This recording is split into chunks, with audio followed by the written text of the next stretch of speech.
Hi everyone, good day. This video presentation talks about the elements of color in reading visual arts. Once again, good day. This is John Del C. Marmis from a third year student from mathematics. So, colors. Before explaining to you what is colors or the elements of colors in reading visual arts, let us first know the objectives of this report. First is um, at the end of the lesson, the students are expected to first understand the science of color. Second, evaluate the history of color. Third is recognize the different types of color. Fourth, describe the effects of tinting, shading, and toning. Then, identify the categories of color. And lastly is to appreciate the importance of color. So, color. How do we define color? So according to the internet, color is defined as a pigmentation or the visual perception that enables one to identify and differentiate objects, which means that um, it is a tool, or color is a tool for us to identify something, or to identify the object. So what now let us talk about what science says about colors, or what is the idea of science in terms of colors. So according to science, the science of colors, so when light hits the object, for example, when light hits an apple, so when light hits an object, the surface of the object absorbs and reflects the light, or the wavelength of light. Then the reflected light travel into our eyes. So um, together, the eye and the brain translate the light and produce the familiar sensation which called color. So when the when the object, or the object apple, um he the light hits the object apple, or the apple, it absorbs and reflects color. So the reflected color is red, then it goes into our eyes and we perceive it's red. So then we say that apple is red. So when, according to science, when an object is absorbing or absorbs all the colors, the our eyes perceive its color as black, or the absence of light. So in other term, and when the object reflects all the colors and have will not absorb will not absorb colors, rather reflect all the colors, it happens that we perceive into our eyes as white color. So with that we can say that with that we can say that red is not in the apple or in any object. Red color is not in any object, rather it is a surface reflects the wavelengths of the light that is perceived as red. In addition, apple will appear white when it reflects the wavelengths. That's what, just like what I say earlier nga, um, if ang apple ming absorb sila, ming reflect siya sa tanang light, or tanang light, ato makita nga um, white ang apple, dili day siya red. And on the other hand, when the apple absorbs all the lights, then we perceive it as black. So next is the history of color. So how do we come up to this study, to this report? When the first kanang pinakaunang naka-discovery sa color. So the first discovery of color. So history of color. In 75,000 years ago, the first color was used in art was discovered. A cave art named Ared Ochre or Ocre, Acre plaque, o sa pagbasa ana, para sa ko, ochre plaque is discovered, which symbols like triangles, diamonds, and lines were engraved by red color. So mao kuno ni pinakauna na discovery. The first discovery is in the cave, where um there is a shapes, triangles, diamonds, and lines where the colors were made up of ochre. So according to Google, ochre is a natural clay with red pigment. Um, since then, artists invented other pigments like red, yellow, brown, black, and white via a combination of soil, animal fat, burnt charcoal, and chalk in early 40,000 years ago. Then, until the 17th century, when Sir Isaac Newton presented the first color wheel, where the color wheel presented the different spectrum of colors, where primary, secondary, and tertiary colors were presented. So, since we had talked about the primary, secondary, and tertiary colors or the different types of colors, let us talk about these different types of colors. So first is the primary colors. Primary colors are red, blue, and yellow. So secondary colors, when the primary colors were combined, secondary colors appeared. So for example, when red combined with blue, we have red combined with blue, we have green, and when yellow combined green ba? Red combined with blue, purple rather. Red combined with blue, we have purple, and when yellow combined with red, we have orange, and yellow combined with blue, we have green. Sorry for my mistake. So tertiary colors. So when primary and secondary colors were combined, we have the tertiary colors. So let us observe in the color wheel. So mao ni siya diri. So here we can see the red, yellow, and blue, and beside red, yellow, and blue, so are the combinations of these primary colors.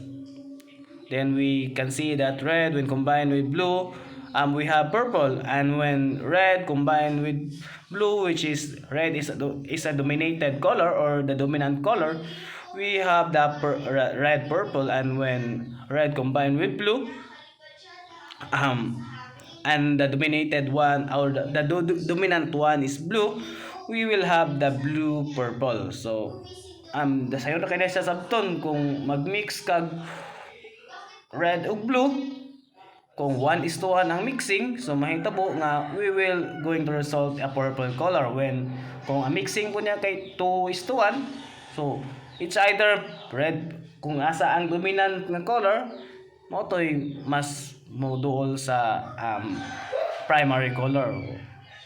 So next is the categories of color. So it is important to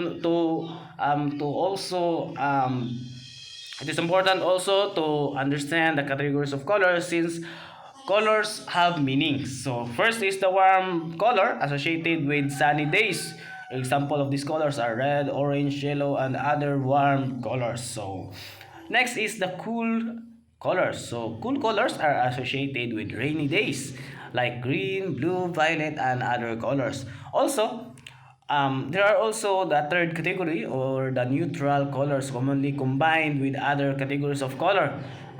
Kining mga color mo to sila silbi murag mga catalyst sa ubang color nga i-combine sila para mas ma-express ang emotions sa artist. So example of these colors are white, black, brown, and other colors that can be neutral colors.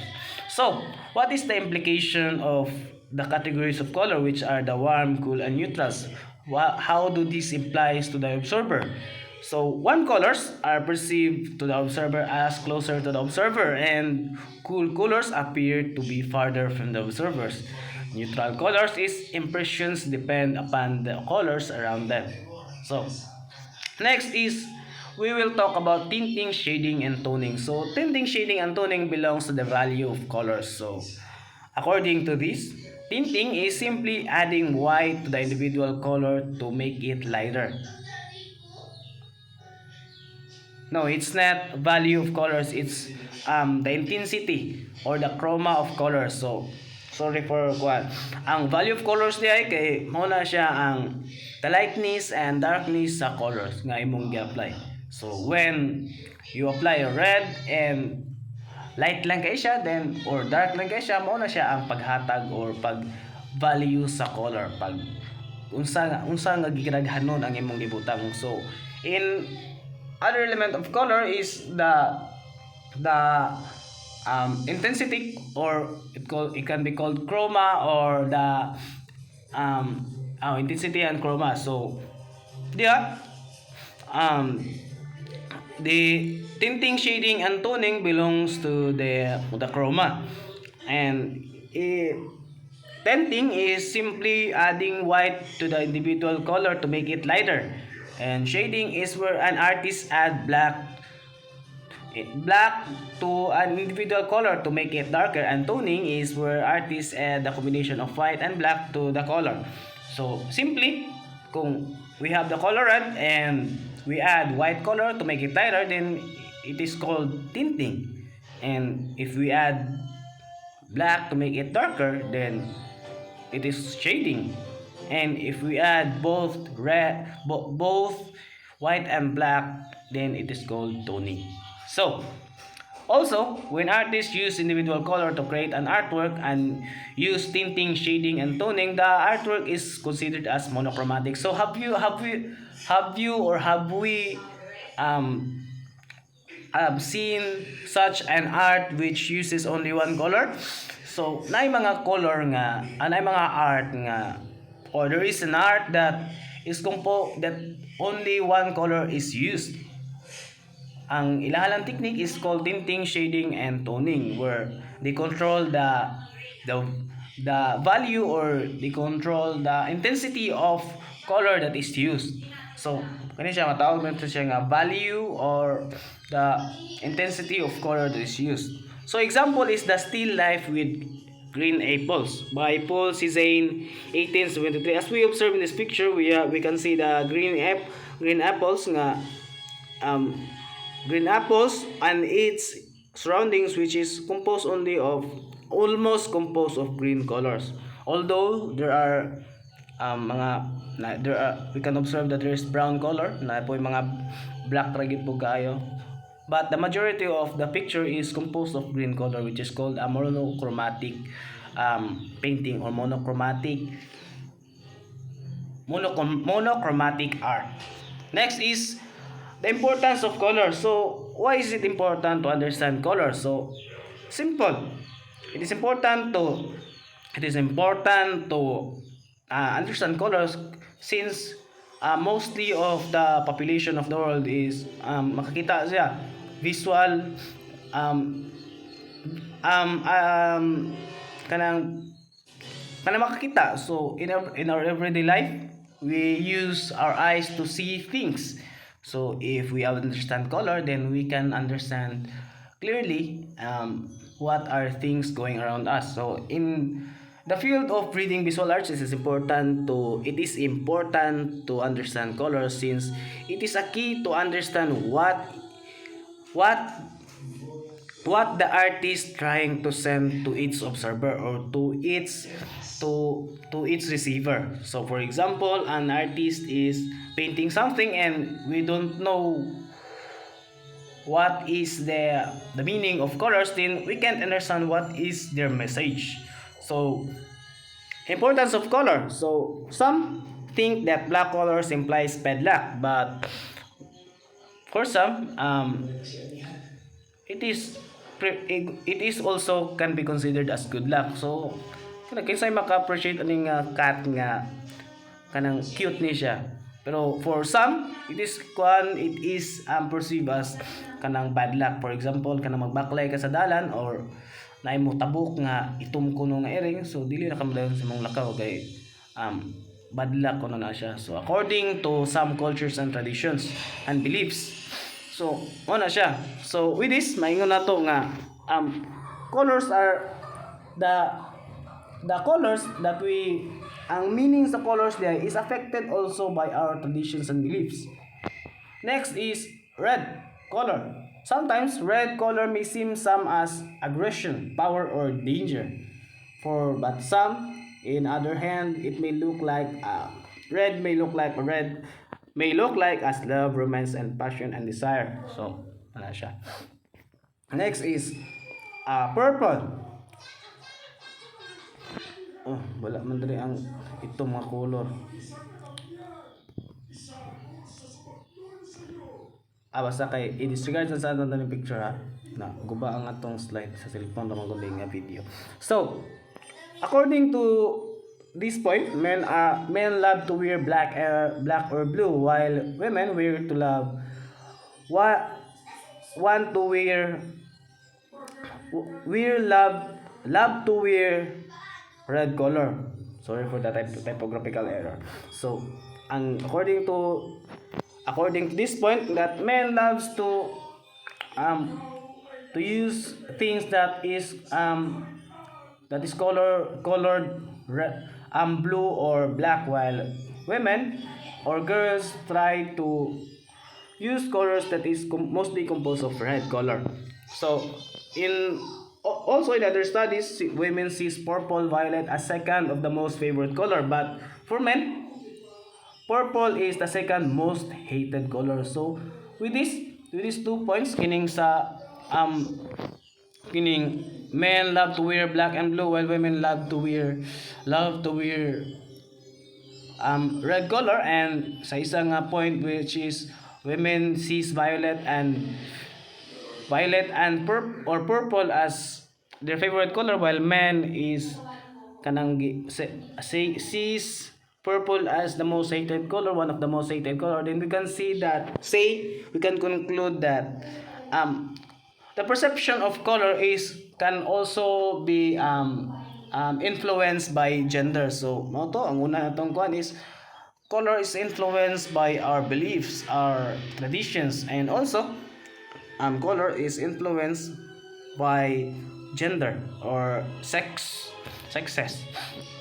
So that's all for my report, all about color, and for my final message, since everybody has different perception, everyone will react to color in their own according way.